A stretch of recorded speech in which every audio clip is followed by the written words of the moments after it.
What's going on, everybody? This is Juba Jordan here, and today we're back. In this video, we're going through the top 5 defenders of all time.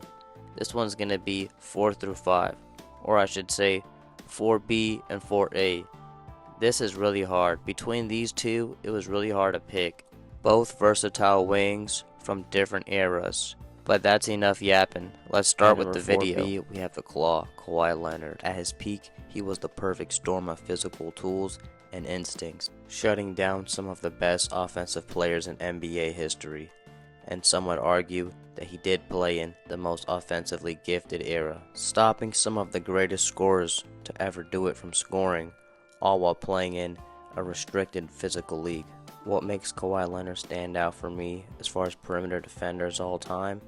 He was a great perimeter defender, and he did this in a league where you couldn't really touch anybody. Other things about Kawhi Leonard that stands out is his defensive box plus minus, which peaked at plus 3.9. For a wing defender is insane. That compares to Kevin Garnett and even Dikembe Mutombo. Not to mention his opponent field goal differential. Players shot 6 to 8% worse when playing against Kawhi Leonard compared to everyone else. Just remember what he did to LeBron James in the finals. During his first of 2 back-to-back Defensive Player of the Years in 2014-2015, Kawhi Leonard, held his opponents to 34.1% from the field when he was the primary defender, the lowest mark in the entire NBA at the time.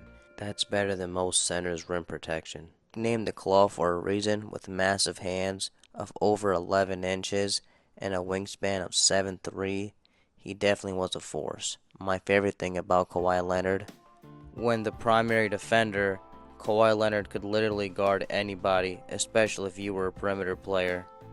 At number 4A, we have my pick for the number 1 through 5 defender of all time.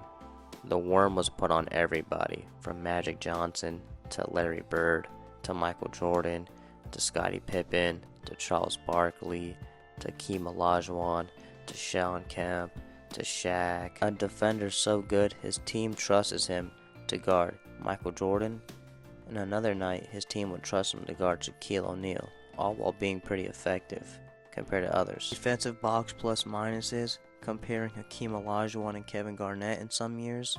Dennis Rodman's right up there with arguably the greatest motor in NBA history. Another thing, if you've been noticing the highlights, Dennis Rodman was a rare flopper for his era. Flopping now gets called a lot more, and I'm sure he'd benefit from it.